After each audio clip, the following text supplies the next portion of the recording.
This is Gateway City Sports. It's a trap!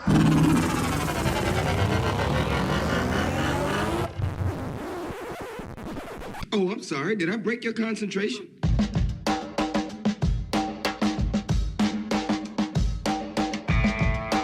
This is the Team of Rivals podcast. Everything you want to hear from the big sports to the big screen. He's all by himself, fires into the end zone. Caught! Touchdown! No! Vaughn into the windup in his first offering. Just a bit outside. He tried the corner and missed. Doesn't like you. I don't like you either. Time winding down, Michael for three. Yes! She is gone! I don't believe what I just saw. Go crazy, folks! Go crazy! You believe in miracles? Yes!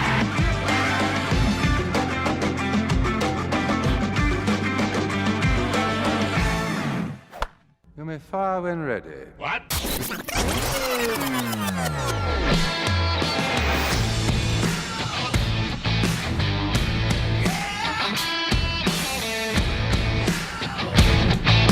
Good evening, Cubs and Cardinals fans. It's Thursday, December 2nd, and welcome to Season 6 of the Team of Rivals podcast. Proud members of the Gateway City Sports Network, where you can find great podcast and blog content. Follow us online at teamofrivalspodcast.com. We're on Instagram and Facebook at Team of Rivals Podcast, and we're on Twitter at Team of Rivals Pod. And for those of you who are watching us live, hit the like and subscribe buttons, and be sure to ring that bell on YouTube so that you receive notifications anytime we post new content. Look, we got a lot to cover. Obviously, there's a lockout. Elliot and I have mustaches. The Cubs signed Marcus Stroman, which is going to launch me off on a whole new orbit. But really, the most important thing is happy birthday to you. Happy birthday to you. Sweet Jesus Christ. Stop. Happy No. Birthday, No. Mr. Co. Nope, we take him down. This is where we take him down. We can't do this. Happy birthday to Oh, you. so bad. This is so cringeworthy. It's so cringeworthy. Joining me tonight Oh for my the God. show, co-founder of the Team of Rivals and number 48 in the 2020 edition of the Top Cards on Twitter, and number 46 in rotations around the earth, Ron Nuttall, and also that other guy, Elliot. There we you go. know what? Since you opened that, I'm going to open this. I had to start season 6 this way. You did. And because you did, I'm going to join you. And this is actually going to allow me to have a little fun story and ask you guys a question. So I was out at my dad's with my son over Thanksgiving weekend, and we were out having dinner, and he noticed some seltzer advertisement at the bar that we were eating at. Actually, it wasn't dinner, it was lunch. Doesn't matter. So he's, what is that? And I explained it to him. He's like, what are you talking about? So anyway, we go shopping afterwards, and I was like, all right, I'm going to explain it to my dad. So we get a case of. It's a nameless alcohol that, oh God. Oh, hey, you know what? Is that lemon or is it mango? Lemon. Okay. Ooh. I can tolerate that shit, man. Elliot, the mango, I wore out on me quick. Guys. Well, how do you, between my dad and I, this is the third can that we've opened. How do you choke down this foulness? Yeah. This stuff is terrible. Yeah. Hey, Pete. So the thing with me and Ellie, I'll let you go because I know you're a big fan of them, and I've been too. I've done like the circuit on these types of seltzers, whatever they might be. Pete, first of all, where's my Malort? No shit. No, you're right. You're right. But here's the flaw in you're testing this now. So you said Thanksgiving, right? So you're in late November in Illinois, northern Illinois, almost Wisconsin, and you're trying to drink a White Claw in basically what's like winter conditions, late fall. That's the first fuck up right there. You should have known. That's not how White Claw works, dude. You've got to be in heat. You got to be in shitty weather. Now, Elliot's developed a palate for it, so probably he's probably over the seasonal thing. If you're trying it for the first time and you're not sweating your ass off, that's where you're screwing up, dude, and that's where you develop the taste for it. Elliot, am I wrong? You're not wrong at all. Yeah. And I tell you what, because Ron and I have been drinking it for so long, we've been through all the flavors.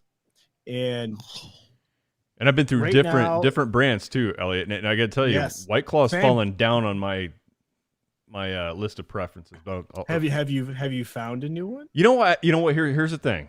I know Pete doesn't want to hear any of this shit. You opened it. You literally opened up this can. You literally opened up this can. So here's what's happened. I've kind of went around these seltzers and I got away from it for a while because I'm like, I just can't do it anymore, man. It's like battery acid, all this shit with a little bit of splash of fruit flavor.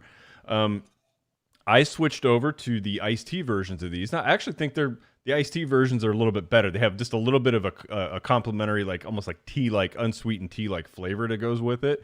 And I kind of like the Bud Light iced tea seltzers are actually pretty good. The Truly, which I hated Truly. Of all the seltzers, Truly was like one of my least favorite. I think it was terrible shit.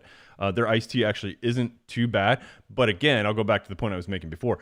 We're out of the heat here in North Carolina. I can't drink any of this shit anymore. But yeah, I was going to say, would you please take a look at the shirt you're wearing tonight? It's a North Carolina Drink Local. Yeah, I know. Now, There you go. But for my birthday, and by the way, thank you, Pete. I am not welcome, Mr. President. So creepy. And he's got that mustache on. I think that's what's making it worse. If I just didn't have your picture in front of me, I'd probably be fine. I'll have a glass of champagne at an event. You know, it's usually on the you guys probably have too, right? You've been at a wedding, you've been at some kind of social thing, you grab a glass of champagne. It's fine. I can usually do one or whatever. But my wife is in this. Champagne's excellent.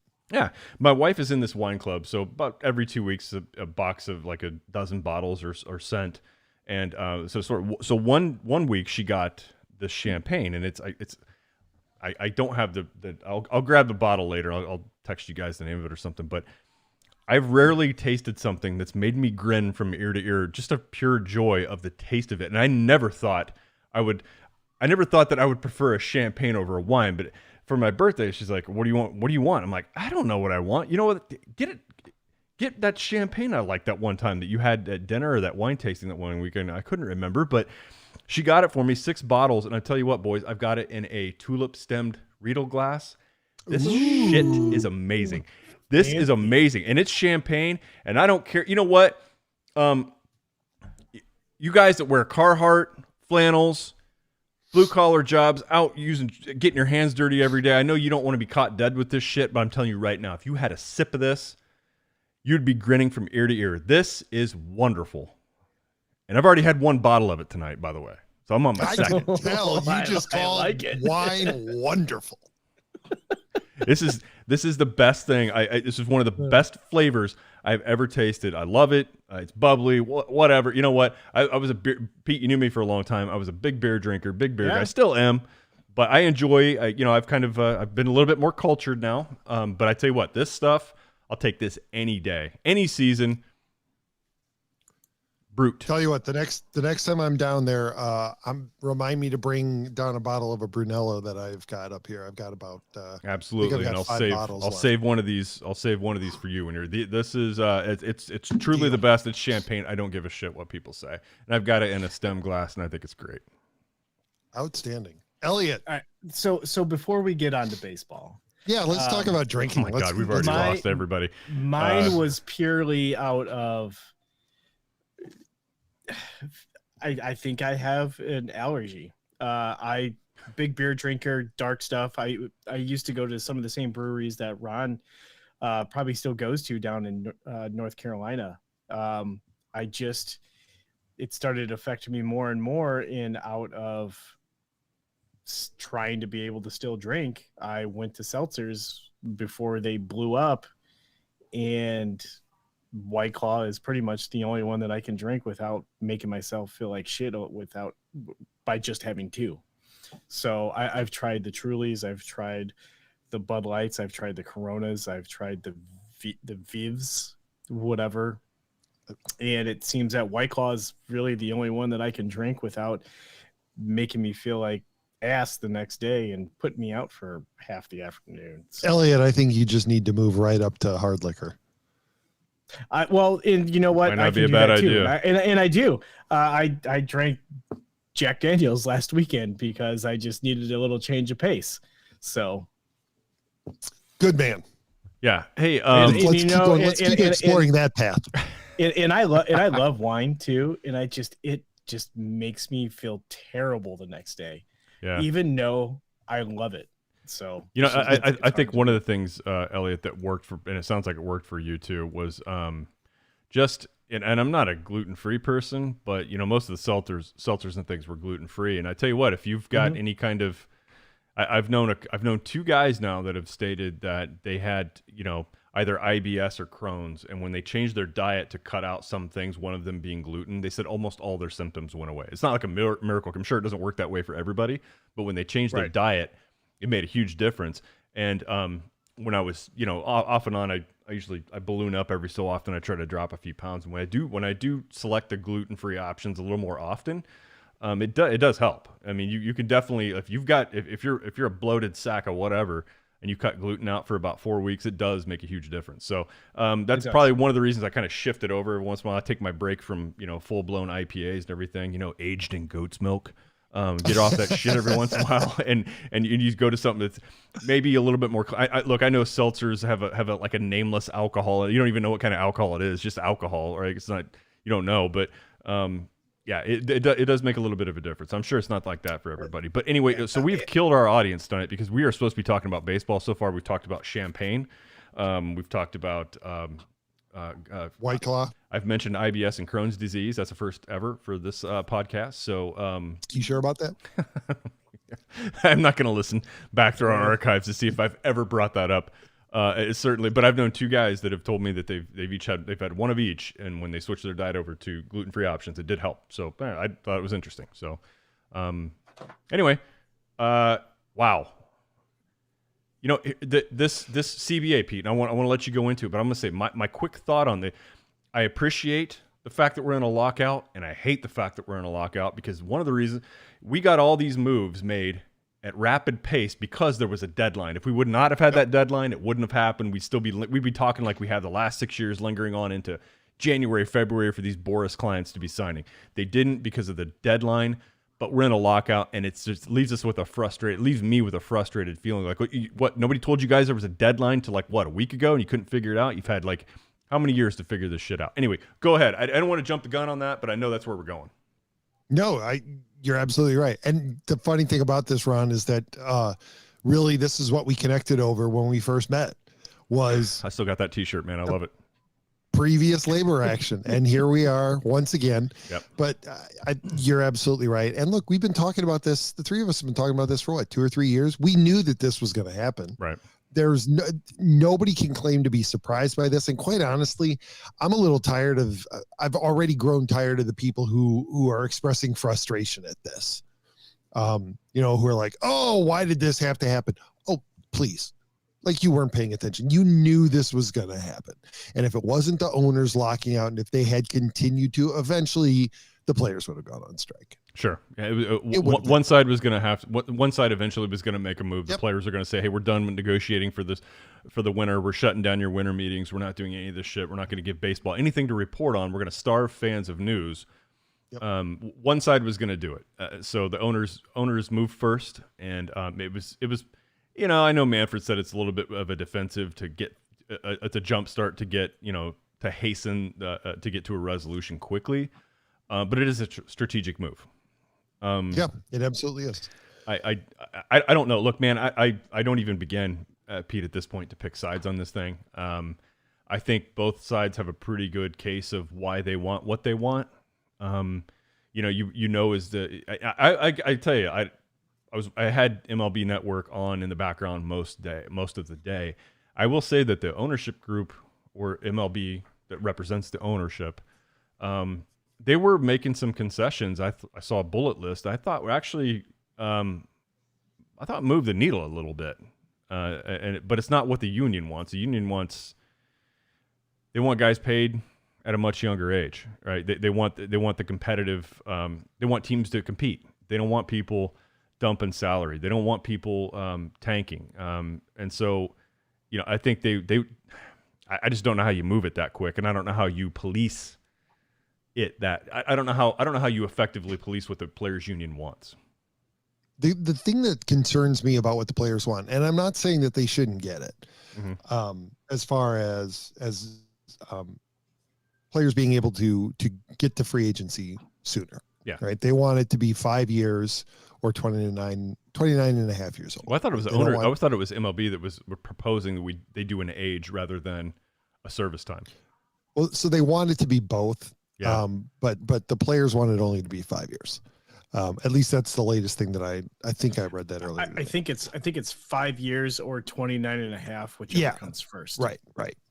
The only thing that worries me about that, right, is the inflationary effect that it has down the line.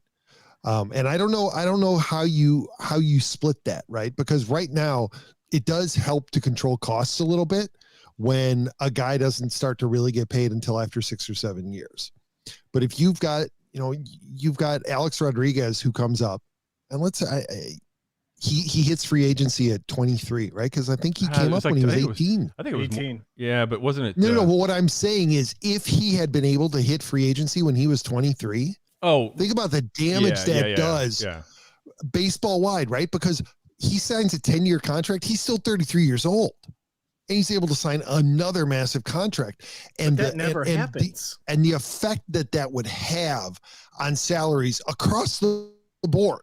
Yeah, is what that's what I don't know how you make that work. Well, but isn't it either or, right? Like if you've got this, it's almost like worst case scenario, a player hits free agency at 29 and a half or 29 years old or whatever it ends up being, right? Worst case scenario, if you happen to hit your service time at 25, so be it. It just is what it is. It's to me, it's like it's either or. And I think everybody's good there. But, we know the way baseball's been going when these guys finally do hit their free agency at age 30, which is 29 and a half, call it 30, whatever. But, what's happening in baseball is that guys just like that aren't scoring big paydays anymore. Now, I say that, and what we've seen over the last 2 weeks has been totally contradictory to all of my notions I'm making right now, right? Max freaking Scherzer is going to make $43 million a year. And he's age 30. He's going to be 38. And I sound like an idiot talking about what I'm talking about right now, but we know for the most part, like these guys that are kind of like, they're not really all-stars. They might be contributors. They might be everyday players. It might be like a one-WAR player. They're just not getting signed at age 30 or beyond for anything significant, what we would call significant in baseball terms. And I think that's kind of the, I don't know. There's the whole service time manipulation, all of this stuff. Now, I get why the players don't like that. You get why that chafed your guy, Chris Bryant. He should have been up at the beginning of, 2015? He should have been. 12 days. Yeah. 12 days they held him down saying he needs a little time down in the minor leagues. And then the day after that. But, Elliot, come on, this. They had 2 third basemen who were already on the team. They were giving Mike Olt a look. They were trying to give him the opportunity, and he got hurt. And then it was wasn't it Listella? Were they though? It was perfect air cover. It's Pete. You're right, but you're also wrong because that they like that 12, because that 12 days we get him from the whole nother year. Ridiculous. I would have done the same freaking thing if I'm Theo. I would have kept him down. And I understand it from a business perspective. Sure, I understand why the Cubs did it. You get another year of free agency, and with that, you cost a player. You cost a player another year of a big payday, and you understand why they're pissed too. So it's like, but you kind of get it. Like, you know what? He hasn't signed yet. He was getting arbitration numbers at $21 million. Yeah, but you know what? He could have. Think about it, Elliot. He would have been a free agent a year ago before we even got near the CBA, and he could have had a bigger. You know what I mean? So like, it did cost him a year, one way or another. It's possible. Yeah. So although it doesn't sound like, you remember, what was it, 3 or 4 years ago? We were talking about Chris Bryant getting $30+ million a year. That he was going, and if he breaks 30, I'm gonna fall out of my chair. 20. I bet if when he gets signed, it's probably going to be, I'd say between 24 and 26. How old is he right now? Is that out of line? How old is he? He's 27. I think that's right.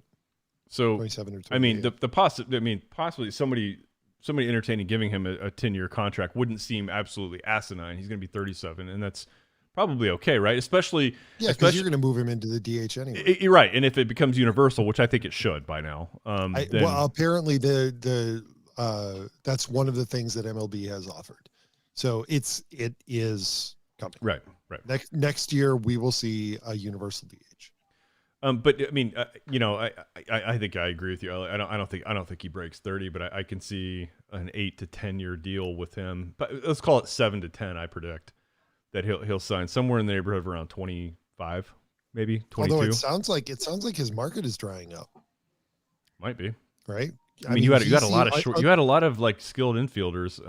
But he's a little more versatile, right? He's got a lot of outfield experience. So very versatile, but he's average fielding, and he plays a really good third base. By the way, guys, we probably shouldn't be referring to any of these guys by name tonight, since baseball has scrubbed everything. We should probably be talking about that former Cubs third baseman.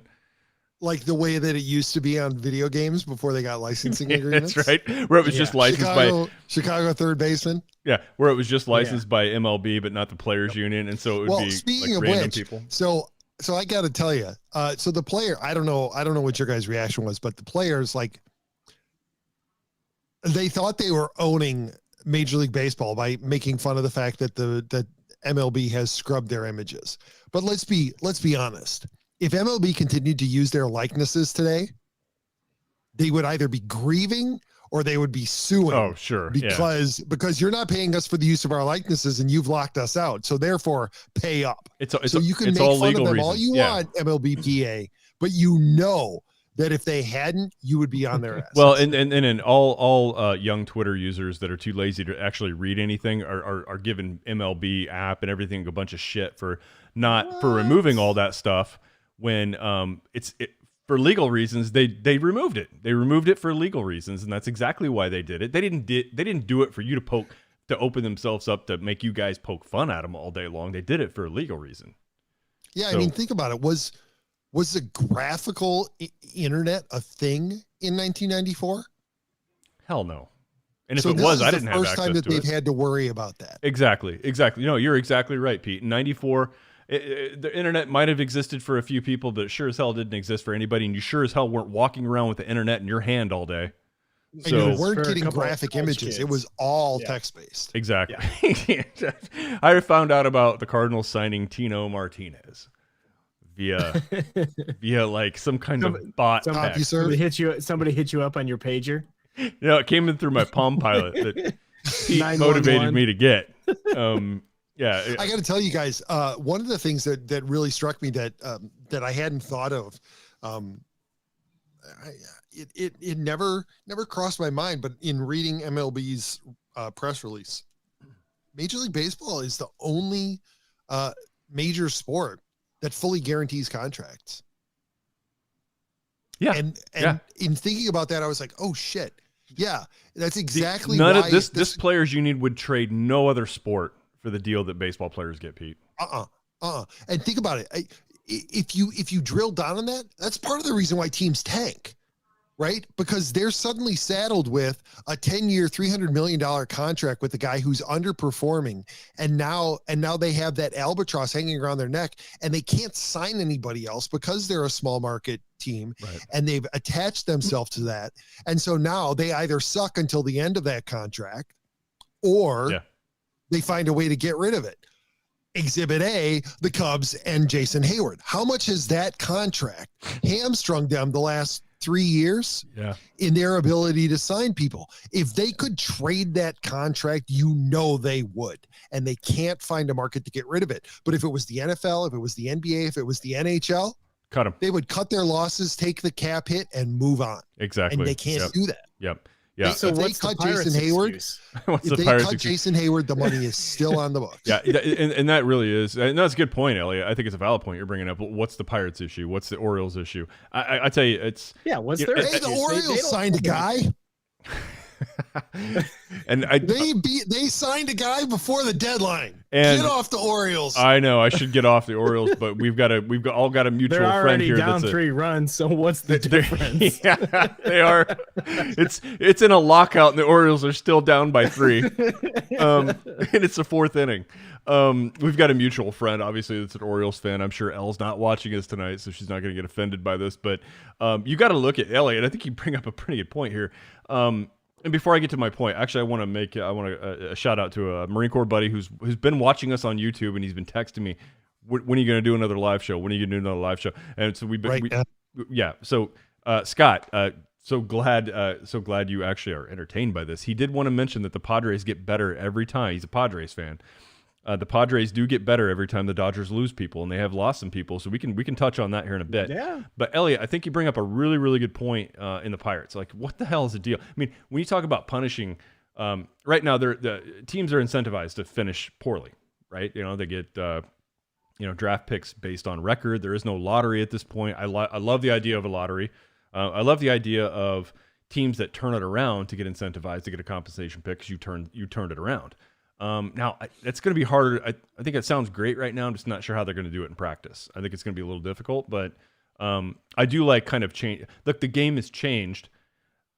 Front offices and staff are very, very smart. They're going to figure out the rules. The Cubs figured out the rules. The Astros figured out the rules. Pete, I've been on record for this. I'm not going to give the Cubs a bunch of shit for tanking. Like, if I inherited the same team in 2010 that those guys did, I would have done the same thing. Like, what's my shortest path to be significant again? Okay, fine. We're going to lose for like 4 years. We're going to draft high. We're going to go. I would have done the same thing.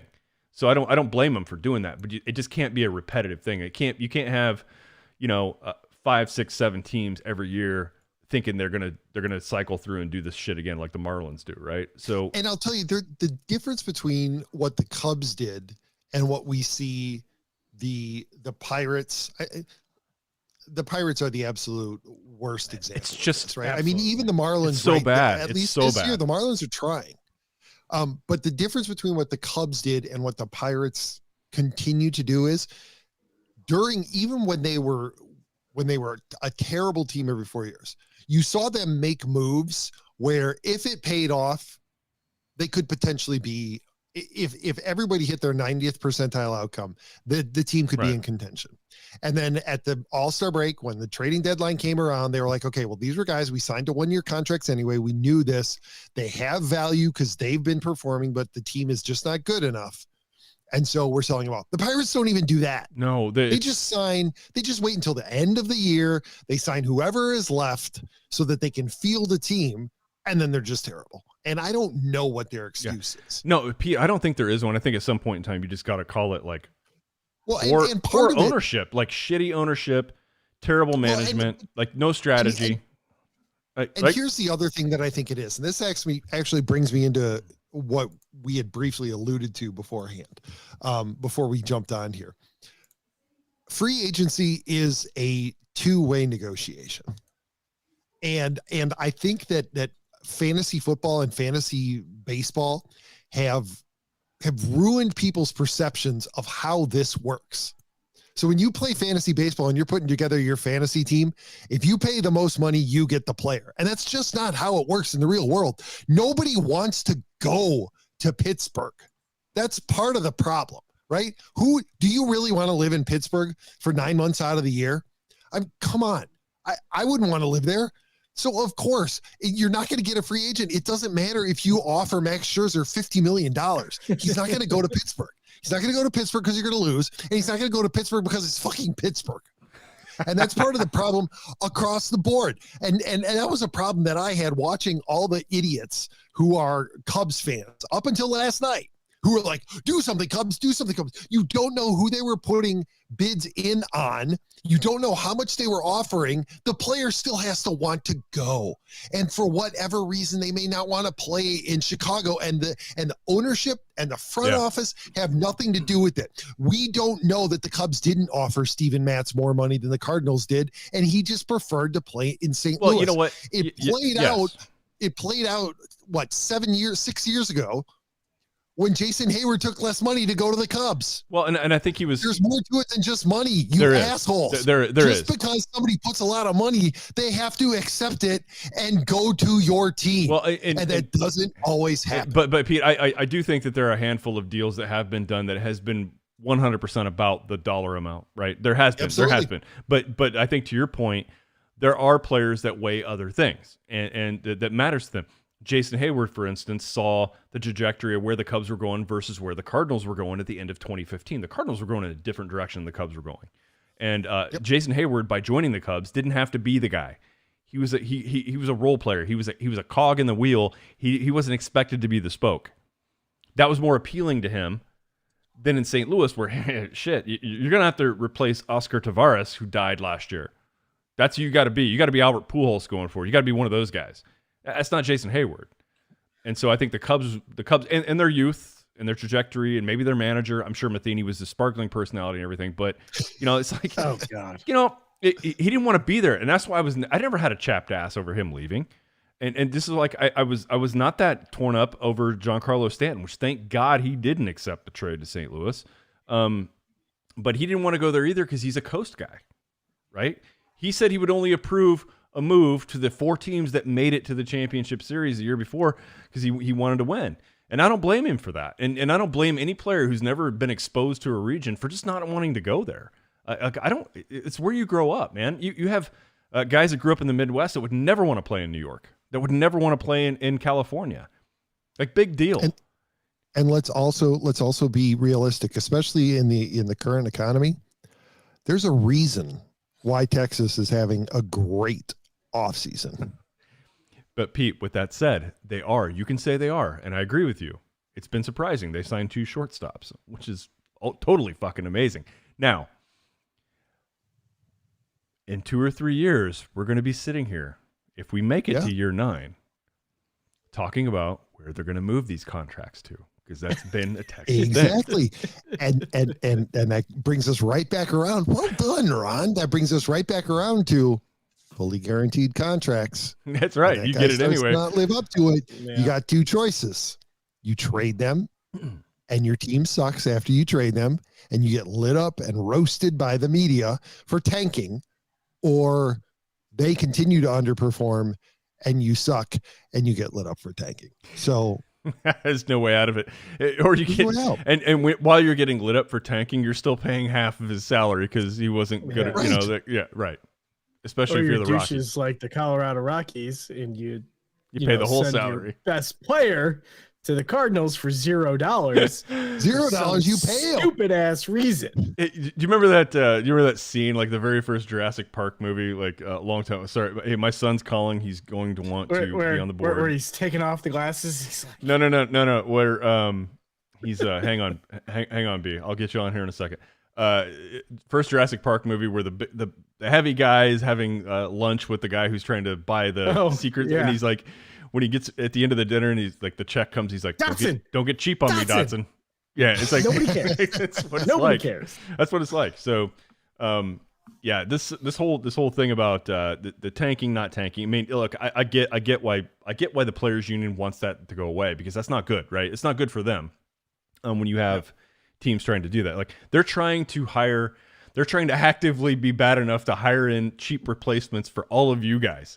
And so you understand what the players' union does, just from in theory, doesn't like that. They don't want to see that. They don't want to see teams that lose get incentivized. I totally get it.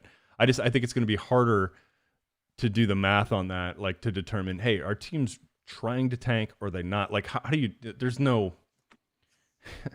How do you really know, and how do you really gauge that? How do you really punish that? How do you really enforce? I think it's going to be difficult. And part of the reason why teams that lose get incentivized is because all the leagues want parity. And it honestly, that's something I miss. I miss the dynasties. I miss the Steelers of the 70s. I wasn't a Steelers fan, but you loved knowing every year that there was a team that right out the gate was probably the favorite to win the Super Bowl or to win the World Series or whatever. And I miss those consistently competitive teams, but all of the leagues have determined that that's not a winning formula for them. And I get that. Yeah. I get that now. It's a national game. And so you have to have that. Let me ask you guys something about this. Since we're in all these, I know we're not being very methodical how we go through this lockout, but I do know that my son's now plugged into the board here, and he's baffled, befuddled, frustrated. What the hell are the Cubs doing? Why Marcus Stroman? I thought you guys were going down for a couple of years and going to be quiet and going away.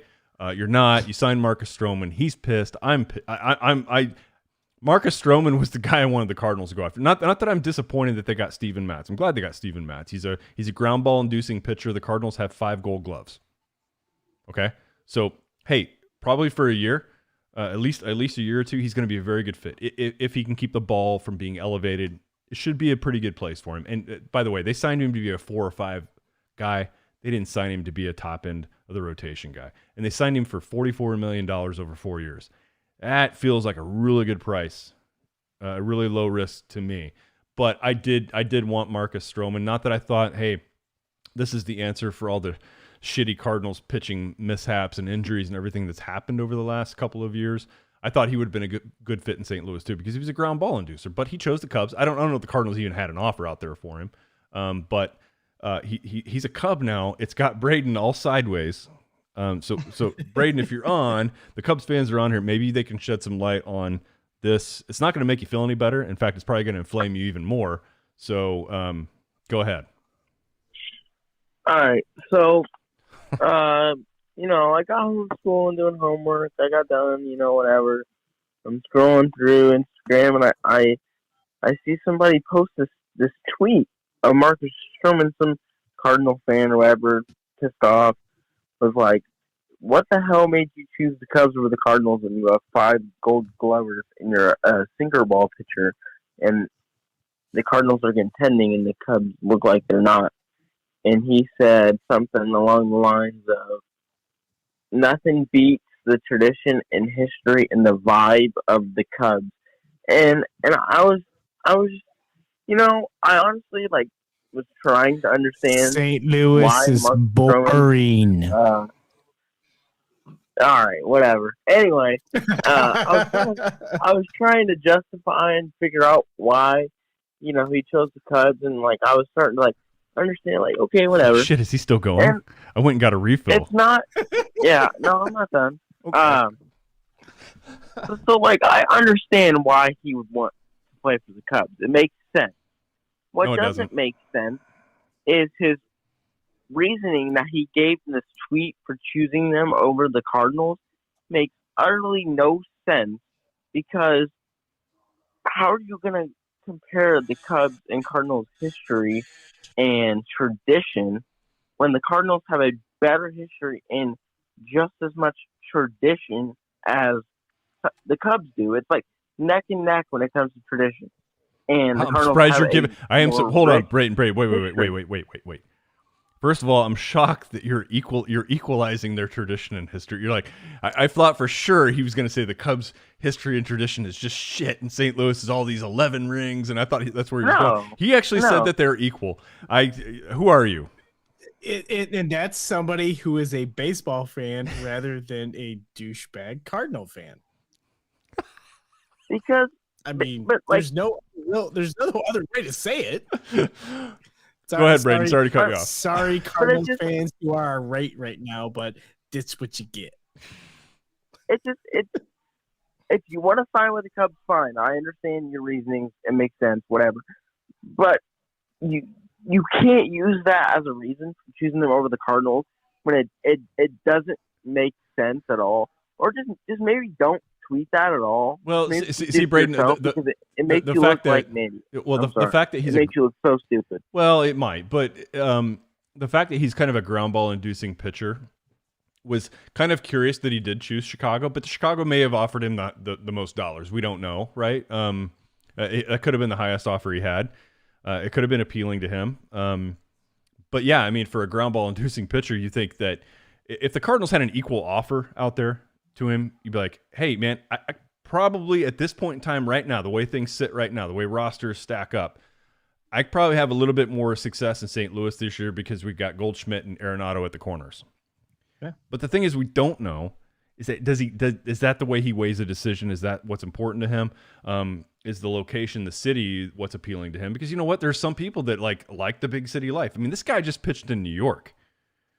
What's to say he's going to like a smaller Midwest, you know, I mean, I'm not saying St. Louis isn't a major city, but it's not in New York and it's not in Chicago and it's not in LA. That's stuff that might be important to him.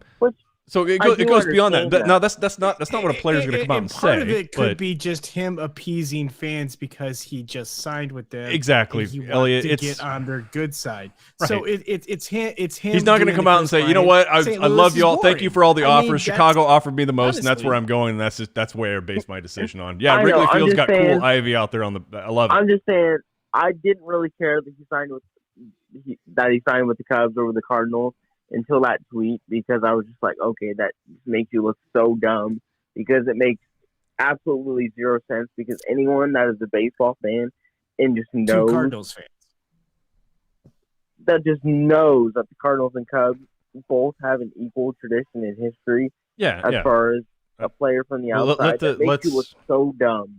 Like, what? Why tweet that? Someone suspend Marcus Stroman's Twitter. Because he's sending his appreciation. Like he's introducing himself to a new fan base. So whether he feels that way or not, and he may genuinely feel that way, he's going to send out a message to the Cub fans so they get excited that he's coming to town. And that's that. Braden, I think that it's simply. I think that's all it is. I think you would have seen a tweet in some way, shape, or form similar. Maybe different words, maybe different expression, no matter where he signed. I mean, a lot of players these days do that. Social media is a thing now, and when you join you look around, whoever signed or dealt to a new team, there's a thank you to the city they're departing and the fans, and then there's a welcome, so excited to wear the pinstripes, or so excited to wear the birds on the back. Yeah, I mean, it's what these players do. You can't, whether they genuinely feel that way or not, we don't know, but it's kind of the thing that they all do. I don't know. I've never seen a player actually say something. He was active on Twitter though. He was active on social media with the fan bases. I don't know how many offers. I know guys, did you hear how many offers did he have? I mean, because I know Steven Matz had 8. Do we know how many Stroman had? It's unclear, but it happened fast. I don't. You guys obviously haven't been following this. Yeah, it was like rumor. It was like heard a rumor and then signing within a couple hours. So apparently they reached out to him. Oh, go ahead, Pete. Go ahead. Apparently they reached out to him on Thanksgiving, like the Cubs. Yeah. Jed Hoyer said we realized that the market was shifting and that we needed to adjust our strategy. So they reached out to him on Thanksgiving. It picked up speed over the weekend. And then it was clear to both of them that this had legs. And so he flew out yesterday. He flew from LA to Chicago yesterday to get his physical, so that it could be all buttoned up and finalized in time for the deadline. So it happened fast. It happened seriously fast. And I wonder if there wasn't something about the offer, the financial aspects of the offer that did appeal to him, right? It's a 2-year contract with a player option, and the first 2 years are $25 million. And if he hits, I think it's 160 innings, he gets a $2 million bump. So if he hits 160 in both years, he's up to 25 million in year 3. Yeah. So I mean, even if he performs to the contract and he likes it and he picks up his option for year 3, it's only 3 years down the line. And obviously the Cubs and other teams in the market were comfortable with how he's going to age, that he was able to get 25 million for 3 years, essentially 25 million for 3 years. And durability has not been an issue with him. So no, it hasn't at all. Durability or injuries. So, if him going back on the market at 32, 33 years old, he'll still be able to get another one. There's definitely an appeal to him with that. And it'd probably be a similar deal where it's only like 2 or 3 years. And that's what you do. I mean, so yeah, I mean, an interesting signing by the Cubs. I mean, I'm still in the confused part of this where I'm like, what are the Cubs? Who are the Cubs? I'm seeing a Ferrari parked outside of a fucking trailer home. And that's the one. And speaking of being confused, and Elliot, you were the first one that alluded to this. And so I dug into it. Apparently the Cubs are in hard on Carlos Correa. There was another report today that apparently Correa reached out to Javi Baez to ask him about his experience in Chicago. I saw that. So yep. Now that's not to say that the Cubs are going to land him, Right. but supposedly it sounds like there's some pretty legitimate interest. And that's when if the Cubs sign Correa, I'm going to be sitting here like, just as confused as me. Like, yeah, wait a minute. Exactly how and why wait did a minute. that happen? Wait a minute. We right? saw at the end of 2021, the Cubs. I mean, the Cubs tanked the last half of the year. I mean, now that sounds cruel. They had some young players that were going to see what they had in them. All these contracts for these other players were coming up. You had to dump them. You didn't want to just let them walk, for a lottery pick, basically. So you did what you could. But yeah, if you turned around and signed Carlos Correa, I would be the most confused son of a bitch on a podcast this week. Like, who do the Cubs want to be? Like, they're just like, it would be like what? Bipolar. Well, and that puts to rest all of the arguments that they're tanking, right? Oh, absolutely. That puts to rest all of the arguments. Pete, but I think it does it at Stroman. Pete, I think it does it at Stroman. I think it's already put to rest. I don't think it does it at Correa. But it doesn't. Because these people have this narrative that the Ricketts, and it's the same thing with Cardinals fans and DeWitt. They have this narrative that the owners are cheapskates and they don't want to win. All they want to do is swim around in their Scrooge McDuck vault of gold coins and just laugh at all the piss ants who are spending. But look, you guys traded for and extended Paul Goldschmidt. You traded for Nolan Arenado, who has a massive contract for a long period of time. You can't say that Bill DeWitt is a cheapskate. But what you can say, I agree with you. You're 100% right. And what the Cardinal fans fuck this up often is not that they're cheap, but when they have spent money, they've done it poorly. And they've done it poorly. Right. And by the way, the Cardinals are not alone in this. Fault. The Cardinals are not alone in spending money poorly. Guys, we've said this. Hayward. Tyler Chatwood. Do we need to continue? No, because we would struggle tonight. Say, guys, Edwin Jackson. Why? That's not. I wouldn't throw that in there. It's like a harmless contract. That's like going to the dentist every year for preventative care. That's Edwin Jackson. That's not a major cost. I would say that like we would struggle on here, like going the next half an hour. Guys, let's find 10 contracts that lived up to their value, and you would struggle like hell to do it. You would say Lester's Cub contract was probably pretty good.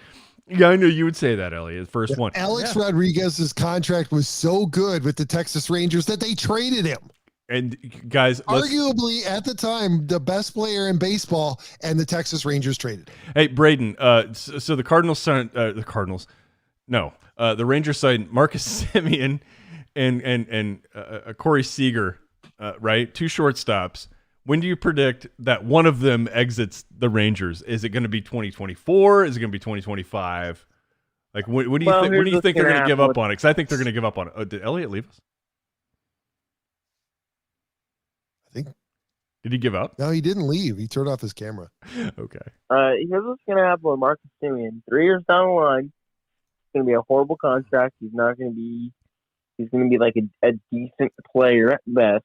I'm just asking what year to predict. We're drawing a line. We're putting a stake in the ground right now. I think that this latest iteration of a Rangers trying to buy shit, like the Angels tried to buy shit. I think it's going to end. Pete, latest is going to be 2025 when they have to disband. Yeah, so I think 3 years down the line, they'll need to rebuild. They'll be absolutely terrible. Marcus Semien's value will be diminished. He'll be kind of like a Josh Harrison situation. It's going to be a horrible contract, and they're not going to know what the hell to do with themselves.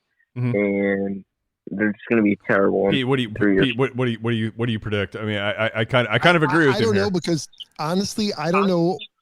That's actually a good question, and I turn it a little bit. Which team goes full Cincinnati Reds first, the Angels or the Rangers? Right? Because think about it. 2 years ago, the Reds pushed in. They did. And now, who did they bring in? They brought everything must go. Who They're was not it? Keeping anybody. Pete, remind me who it was. Okay, I see Elliot back now. Pete, remind me who it was. It was Moustakas. It was Castellanos. They weren't the same year, were they? Yeah. Maybe back-to-back years. It was Castellanos. It was Sonny Gray. They made the Bauer. deal for Sonny Gray. They made the deal for Trevor Bauer. Yep. And yeah. And now everything must go. They're even talking about trading Castillo. Like, that team is done. They're racing the Pirates for the bottom of the NL Central. Somebody asked me on Twitter, why do you think the Reds are tanking? Like, what? Are you not? Right? Yeah, somebody asked me that. But so I don't know who sells everybody off first. Is it the Angels or is it the Rangers? I don't know. Rangers. Okay, so while we're on Angels this, like, who's going to sell off first? When are people going to, like, the spending spree? When are they going to be like, have buyer's remorse and be like, how long's the warranty on this guy? I want to turn it in and try to get a replacement. Like, that is because they have more to sell. Yeah, the Angels are going to be one of these interesting ones. I'm sorry, Braden, earmuffs, but what did we not fucking see this happening when they signed Pujols? They signed who was the pitcher they signed? CJ. Forgot his name. Same year they signed Albert. He's from the Rangers. I forgot his name already. And then they signed. That tells you something. Yeah, go look it up. Yeah. And then they signed Josh Hamilton the next year. Remember, 5 years, $125 million. Like, yeah, you're gonna put Josh Hamilton in California. That might not go too well. Yikes. And you're right. And so, like, it's all imploded. Like, you cannot. The last team that successfully purchased a World Series, and I'm saying that, and I mean it, was the Yankees in 2009 when they traded for Mark Teixeira. They signed CC Sabathia. Like, they bought a World Series in 2009. That's the last team I remember successfully doing that. And all the other teams CJ Wilson, thank you.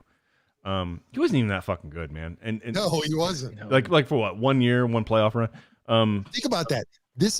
All they're doing this year is just a continuation of that. Like, it hasn't stopped since then. No, they get this. And the shitty part is they this still boner have the like best every player 8 in years. Baseball. And it's not Ohtani. No. Don't even get me going on that one. Trout. Yeah. Okay. Hey, I don't want to talk about stupid things anymore. I want to talk about even dumber things. If we can kind of go around a little bit, like, I think I know where all you guys stand on the universal DH. I think it's inevitable. If we try to fight the DH, you're like at the Alamo. You're gonna die. So I'm not gonna fight it anymore. It's gonna happen. Like, the DH is there. I'm looking forward to it. I want to see Nelson Cruz for one more year in a National League uniform somewhere, just hitting like 35 home runs. Nelson Cruz just doing Nelson Cruz things for one more year. Right? Who doesn't want to see that? Think about how much longer Julio Franco might have played to age 50 had the DH been in the NL. Absolutely. Yeah. He was a beast. Because the Pirates would have given him a contract. They would have. And then traded him. To Seattle. In July. Like, over and over again. It would just been a cycle. In answer to the question I think you're asking, Ron, we've talked about it a lot, and I'm completely sold. I want the modified DH. If we can't have it in both leagues, I at least want it in the NL, where your DH is attached to your starting pitcher. So the deeper your starting pitcher goes, the longer your DH gets to stay in the game. I think you just go DH. Because I want that. I don't want to lose the strategy. I don't want to lose. And no, I get it too, man. It completely changes the composition of your bench if you know that you've got 5 guys who basically aren't going to play. Well, and that's what I wonder about the bench anyway. Like when you have a DH, like, how valuable is your bench at that point? Because do you need to carry that many guys? Does it change? All they're there for is to give your starters rest days. Right. So unless you have a couple like Ben Zobrist type players out there that can kind of like give multiple guys, like, they're never going to get significant amount of bats unless they can play multiple positions, which is what you're going to see, I think, evolve internationally. You know what? But I'm over it. I'm okay with that. I think that's what it's going to be. It's what it's going to have to be. It's just going to be a DH, just like the American League. It's just going to be universal, and it is what it is, man. It's it's not a hill I'm willing to die on anymore, like I might have been like 5 years ago. Like, it's just I'm over it. So a couple other things that I think baseball might be proposing to change is expanding the playoffs. Which, look, again, in my advanced stage, I thought I would be reverse of this, but I actually like the idea of creating excitement in 4 or 5 more cities every year for playoff baseball, as opposed to it is now. I think when you can get, like, think about it, guys, and like when you can get a couple cities that are on the periphery there that usually never get to experience baseball, they're usually out of it by July or August. They know that. If you can get them involved for a longer period of time, get that fan base involved for a longer period of time, I'm struggling to see the negatives with expanding playoffs. And I get it, right? You're letting almost half the league make the playoffs. So I understand maybe you're diminishing the accomplishment of the teams that finish at the top. So it's like the NBA. I know, but man, look, think about it. Like Pittsburgh, maybe they fuck up one year and have a winning team. And well, maybe they hold on. Let me finish. Maybe they finish with like 85 wins, Elliot, and they're in the playoffs. Yeah. All of a sudden, you have a new market that's invested in baseball that's usually not. And so I struggle to see how it's a total negative, other than us old guys going, well, shit, it's taken away from our Cardinals' accomplishment of winning 100 games. I don't know. I think overall, I think it's probably better. Playoffs. If they're willing to seed the playoffs, I'm on board. Yeah. And I'm on board for expanding it if you're willing to seed the playoffs. And I agree. If you're going to continue to go like this, I think it's complete. It It does diminish the accomplishment of winning a lot of games in the regular season. But unless you give the teams that finish with the best regular season records the easiest path. That's what you have to do. You can't. Correct. If you have to do that to give some kind of accomplishment to finishing with the best record. So if they can, I know it's a delicate balance too. Like you can screw that up, but you can still seed the playoffs and give the teams with the best records an easier path. You can give them, you can still give them a first round bye. You can. And that's why I kind of like the sudden death, like one game.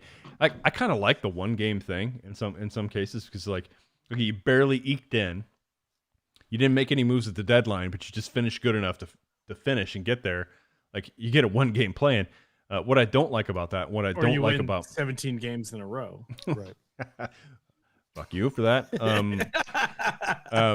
But and that's why the 3-game series kind of throws you off too, because a 3-game series, like shit, we all know that any team can be any team in a 3-game series. It's who's hot and who's not, right? That's often what it boils down to. But I guess that's a risk you take. But I think what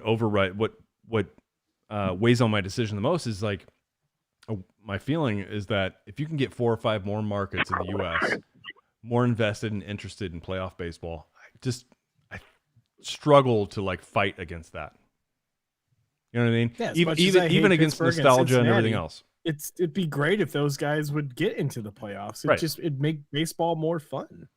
And if God willing, Baltimore can stumble and fall into a playoff one of these years. Oh God, how nuts that city would be if Baltimore was on the verge of making the playoffs. Yeah, they might stop shooting each other and instead shoot their guns into the air.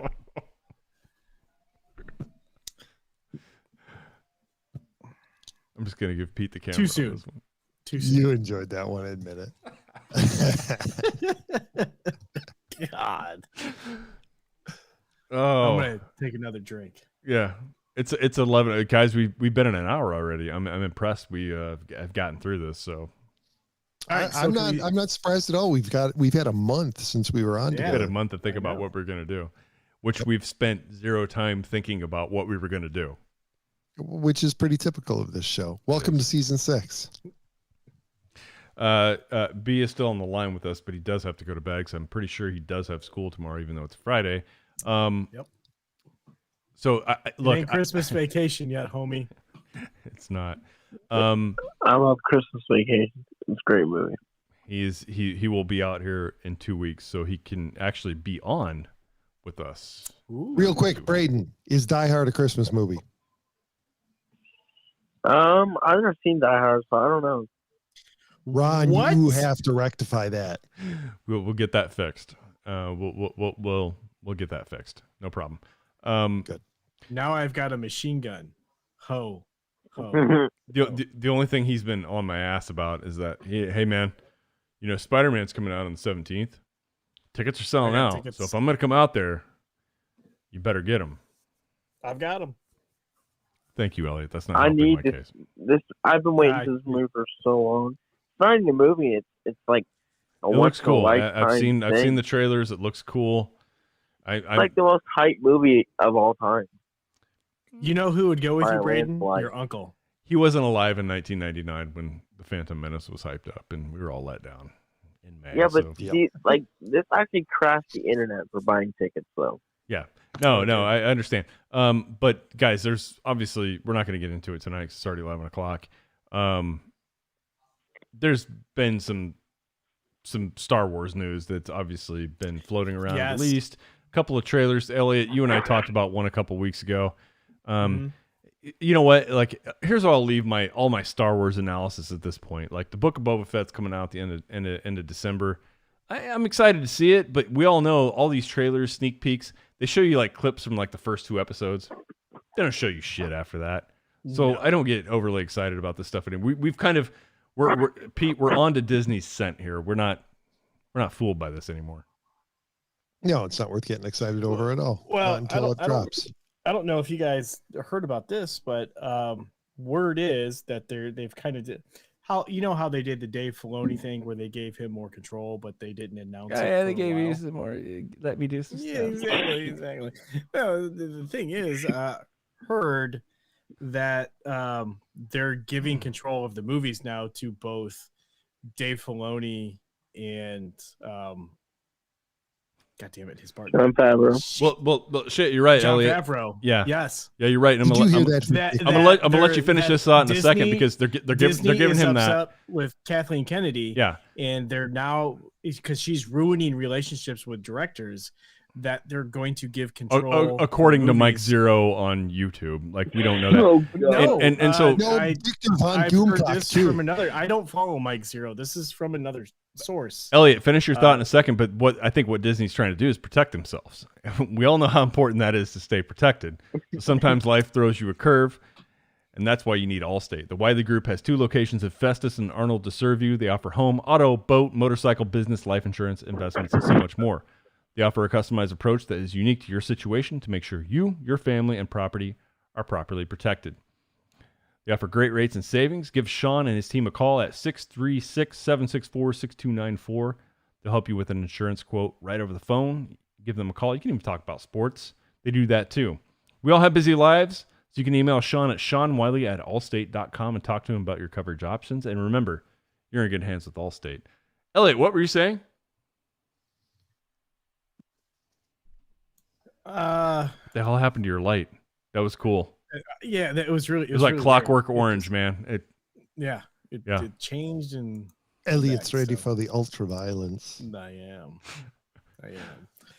So so Disney is upset with Kathleen Kennedy, and they feel like she's ruining the relationships with directors. Why? Because she keeps firing them. Yeah, pretty much. She'll announce them at an investors call and then fire them like 3 years later. Where you have Dave Filoni and John Favreau cultivating these directors, especially the ones that they've been working with, like and the Taika. Mandalorian. Yeah. Yes. And Deborah Chow, who's supposed to be able to bring them in and to do full-length movies. So the thought is that give these guys the reins over all of the movies and all of the TV shows, and then pretty much make them the mega Kevin Feige of Marvel, but over Star Wars. I don't know any different now. And I have zero problems with those 2 over Star Wars. No, I don't either. And I think, I know that Filoni's promotion kind of like we talked about it months later. I embarrassed myself by saying he got promoted when it actually had happened like 10 months earlier. Ago. Yeah. So I kind of feel like he's already in that spot at this point. And maybe he is, maybe he isn't. Maybe it's, maybe it's just a ceremonial position or whatever. But I kind of feel like those guys are already there. But I excuse me. I felt like Kathleen Kennedy was she was still over those guys, and she had last say, and that's where a lot of that. That's where a lot of the heartburn's coming from. Yeah. Right. And that's why there was a lot of hardships between those directors, because the directional differences were mostly which is amazing. Which is amazing. She's had all these issues with all these other people, Pete, but Rian Johnson was just fucking perfect. Like, because he acquiesced, right? He did what she wanted. Yeah. That's why did you guys hear the Marsha Lucas comments on the sequel trilogy? Yeah. Like, that's a woman that, you know, left George in the middle of Return of the Jedi, like moved to another life, and is so like knows that she's so far off on what Star Wars means that she's going to bother commenting at an advanced stage. Let's not forget that she edited A New Hope. She edited A New Hope. Her and the other two guys, right? She kind of knows Star Wars. She does. And so when she sees it and it doesn't pass a sniff test to her, she'll comment on it. What the fuck she have to lose? She's older. Yep. Hey, you know what? And Ron, this kind of brings in what you texted us about. What was it, last week, the week before that? I think that and it ties into what Elliot just said, right? The ground has been charted to make things better with Star Wars by putting it in Favreau and Filoni's hands. And it's a little movie that just got released about 3 weeks ago called Ghostbusters Afterlife. Oh my God. You want to fix Star Wars? I haven't seen it yet, though. What they did with Afterlife. We won't spoil it. Completely wrote Ghostbusters 2016 out of canon, said that it didn't happen at all. And it pretty explicitly did. It got rid of that movie. Yeah. You want to fix things?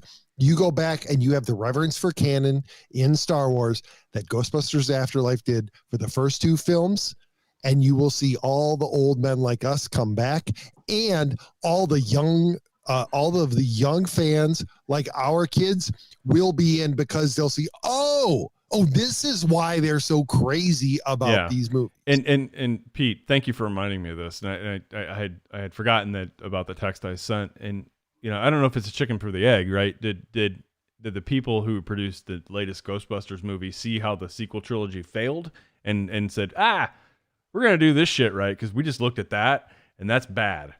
Or should this Ghostbusters sequel, like 20 years overdue, 25 years overdue, should have come out before they tried to do the sequel trilogy, so the sequel trilogy people could have seen that and said, that's how you do it. That's how you... Well, I think here's the problem. Ghostbusters 2016 came out a year after The Force Awakens. I know, but right? I don't acknowledge that one at all. Yeah. They were in production roughly at the same time, so there were no lessons to be learned from, right? And what happened is totally get it. Jason Reitman saw them shit all over his dad's legacy. Yeah. And he said, no, I'm going to fix this. Well, and if somebody would have seen opportunity, and Dave Filoni has. Yes, and Dave Filoni has seen Lucasfilm shit all over George's legacy, and Dave Filoni is the person who is uniquely positioned to fix it. Yeah, I would love to see it. But I will go back just without spoiling it for Braden. He has not seen it yet, so I don't want to spoil the Ghostbusters movie for him. But guys, I gotta tell you, if you want to acknowledge, give fan service, everything you're talking about, like the Easter eggs, all the stuff that you want to do. The movie did a really good job of doing all that. It introduced new characters.